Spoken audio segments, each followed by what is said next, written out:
ជាមួយនឹងសុវណ្ណរាជសីបារមីបន្ទាយមហានគរបាទទូទាំងពីរនេះតាទូកណាជាអ្នកទទួលបានជ័យជំនះឥឡូវកំពុងតែបាទបញ្ចេញកម្លាំងយ៉ាងខ្លាំងក្លាតើទូកណាដល់ទីប្រកខ្សែទឹកខាងក្នុងកំពុងតែមានព្រៀបបន្តិចហើយកំពុងតែមានព្រៀបបាទឥឡូវកំការលបឿនយ៉ាងខ្លាំងសម្រាប់វិបុលបញ្ញាបារមីមានជ័យចិត្តដល់ទីប្រកខ្សែទឹកខាងក្រៅសុវណ្ណរាជសីបារមីបន្ទាយមហានគរតាមពីក្រោយតែបន្តិចបន្តួចតែប៉ុណ្ណោះបាទជ័យជំនះបាទគឺបានទៅទូកឈ្មោះសម្ដេចវិបុលបញ្ញាបារមីមានជ័យសម្រាប់គូពិសេសទី111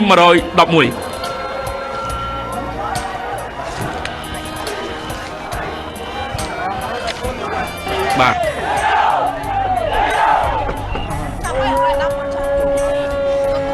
ចាបងប្អូនដែលកំពុងតាមដានទស្សនាជាទីគោរពរាប់អាន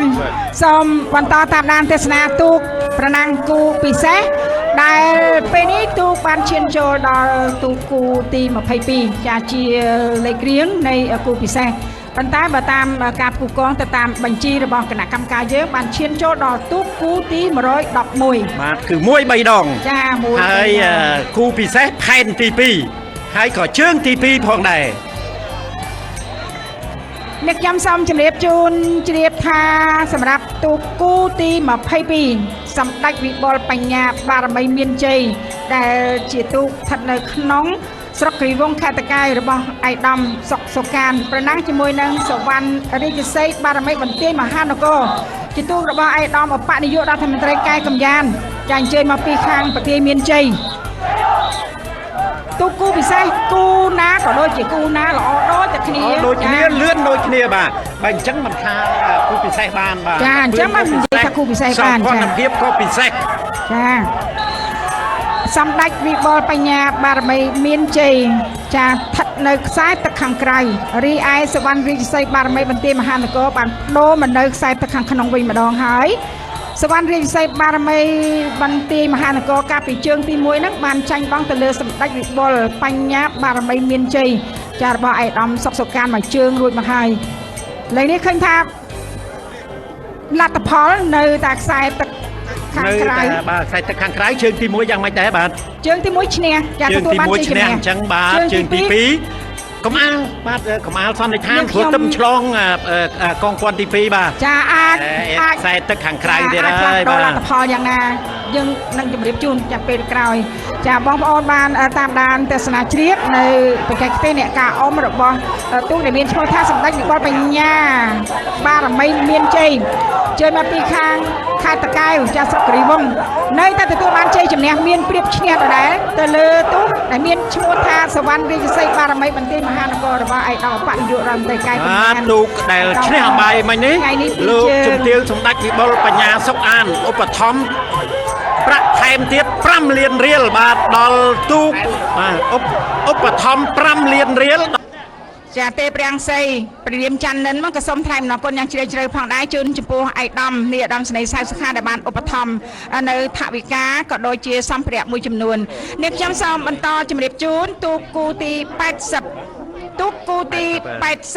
80សុបានបតុមសែនជ័យបារមីលោកតាអ៊ុំចាដែលអញ្ជើញមកពីខេត្តកញ្ចេះចាក្នុងវត្តធីរស័ក្តិលង្ការាមរបស់លោកអុកញ៉ាតុបវីរដាប្រណាំងជាមួយនឹងទូកដែលមានឈ្មោះថាសម្ដេចវិបុលបញ្ញាបារមីមានជ័យអញ្ជើញមកពីខាងខេត្តតាកែវឧបត្ថម្ភដោយឯកឧត្តមសុកសូរកានចាសុកសុកានចាសុកសុកានឯកឧត្តមលោកបានឧបត្ថម្ភទូកដែលមានឈ្មោះថាសម្ដេចវិបុលបញ្ញាបារមីមានជ័យដែលកំពុងតែមានព្រៀបខ្លាំងក្លាមែនទែនឃើញថាដាច់តែហ្មងដាច់តែហ្មងបាទពណ៌បៃតងស្រស់ណាស់បាទស្រស់ស្អាតឯកសណ្ឋានបៃតងទាំងអស់ទាំងមុខបាទតែចុងចង្វាពណ៌សអ្នកនៅក្បាលទូកនោះបាទកំពុងតែឈរនៅក្នុងជំហរមួយដែលមានលំនឹងជាទីបំផុតបាទអ្វីត្បិតតែក្បាលទូកកំពុងតែងើបបាទកំពុងតែងើបដាក់មែនក៏ប៉ុន្តែចលនារបស់គាត់នៅតែបន្ថែមដូច្នេះឃើញថាខ្សែទឹកខាងក្រៅគូទី80នៅពេលនេះសម្ដេចវិបុលបញ្ញាបារមីមានជ័យដែលអញ្ជើញមកពីស្រុកគិរីវង្សខេត្តតាកែវបានទទួលជ័យជំនះនៅក្នុងជើងទី1ទៅលើសុវណ្ណបតុមសែនជ័យបារមីតាអ៊ុំដែលអញ្ជើញមកពីខេត្តកញ្ចេះនៅគូទី80ចាសម្រាប់ពេលនេះផងដែរនាងខ្ញុំ ជាមួយនឹងលោកកាញ់ស៊ីហួតកំពុងតែទូគូទី80សវណ្ណបតុមសានជ័យបារមីលោកតាអ៊ុំកំពុងតែតាមហើយតែតាមប្រហែលជាមិនទាន់ទេដែលថាសម្ដេចវិបុលបញ្ញាបារមីមានជ័យរបស់ឯកឧត្តមសុកសុកានហ្នឹងចិត្តដល់ទីល្មមហើយដល់ទីបានអាចឈ្នះដាច់តែម្ដងចាលឿនណាស់ឈ្នះដាច់តែម្ដងគឺសម្ដេចវិបុលបញ្ញាបារមីចាំមានជ័យរបស់ឯកឧត្តមសុកសុកានទុកខេត្តតាកែវខេត្តតាកែវទទួលបានជ័យជំនះគឺឈ្នះដាច់តែម្ដងបាទគូអ៊ី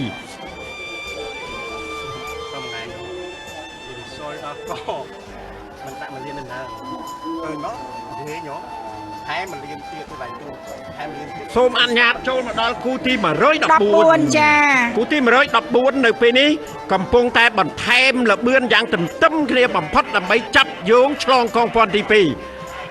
ខ្សែទឹកខាងក្នុងសម្ដេចវិបុលបញ្ញាបារមីមានជ័យទទួលបានការឧបត្ថម្ភពីសំណាក់ឯកឧត្តមសុកសុកានរីឯមហាគ្រុឌគឺជាទូកឧបត្ថម្ភដោយឯកឧត្តមឧបនាយករដ្ឋមន្ត្រីជាសភារាមហាគ្រុឌខ្សែទឹកខាងក្រៅដែលមានឯកស្ថានពណ៌ស្លាទុំចុងចង្វាពណ៌សលឿនលយហើយពេលនេះមហាគ្រុឌនាំមុខបន្តិចតួចហើយទៅលើទូកដែលមានឈ្មោះថាសម្ដេចវិបុលបញ្ញាបារមីមានជ័យរបស់ឯកឧត្តមសុកសុកាន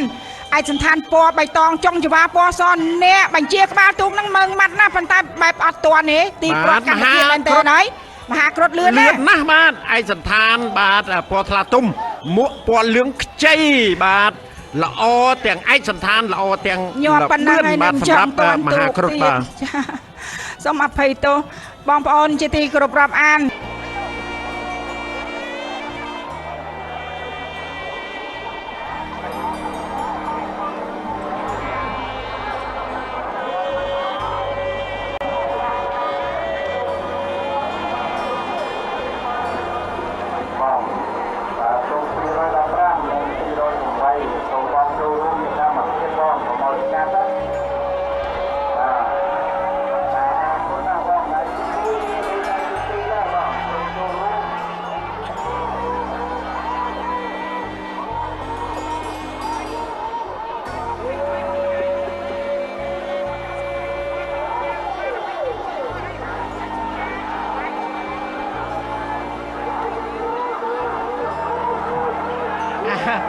អ្វីរៀបត្បូងឃ្មុំមិនឲ្យឆ្នាំនេះបាទហើយក៏ដាច់ឆ្ងាយម៉េះបាទឆ្ងល់មែនទែន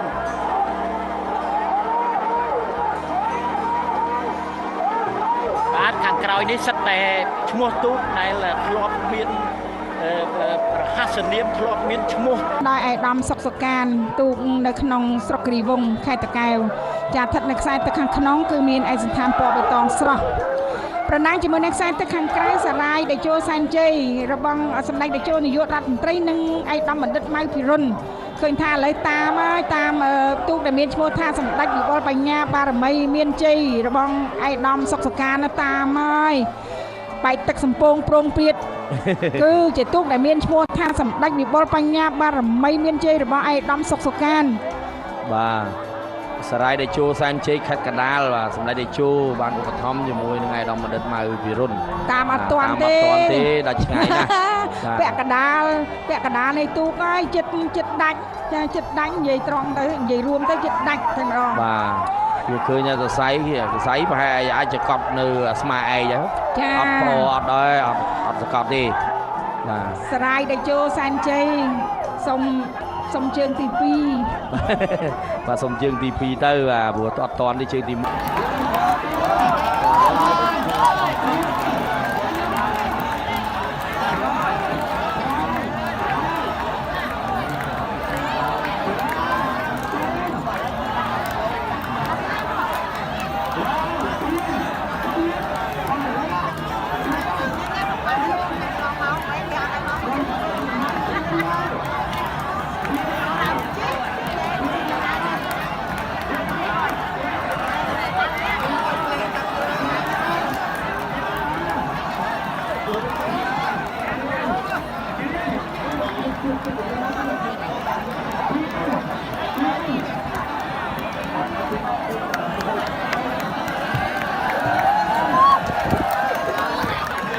មកហើយនេះ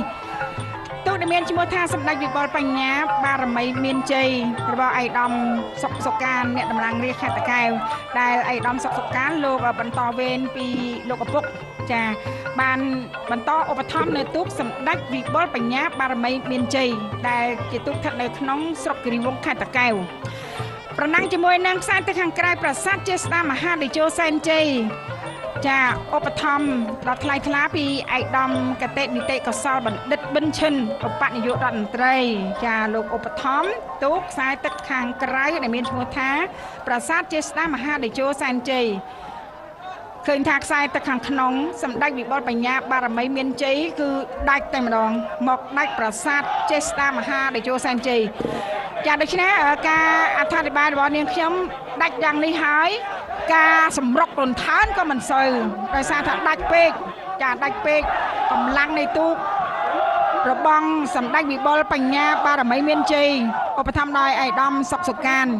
គឺលឿនណាស់ដាច់តែម្ដងចាដាច់ខ្លាំងកងគាត់ទី1ចាដាច់ខ្លាំង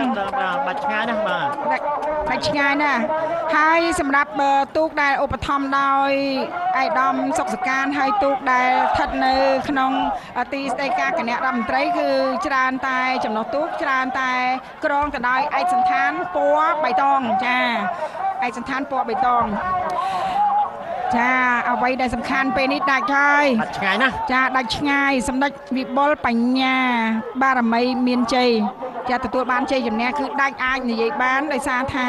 ប្រាសាទចេស្តាមហាតេជោសែនជ័យមិនអាចតាមទាន់ទេចាមិនអាចតាមទាន់ទេហើយអ្វីដែលនេះខ្ញុំចាប់អារម្មណ៍នៅពេលនេះបងប្អូនប្រជាពលរដ្ឋយើងអញ្ជើញមកច្រើនណាថ្ងៃនេះព្រោះជាថ្ងៃចុងក្រោយនៃព្រះរាជពិធីបុណ្យសម្រាប់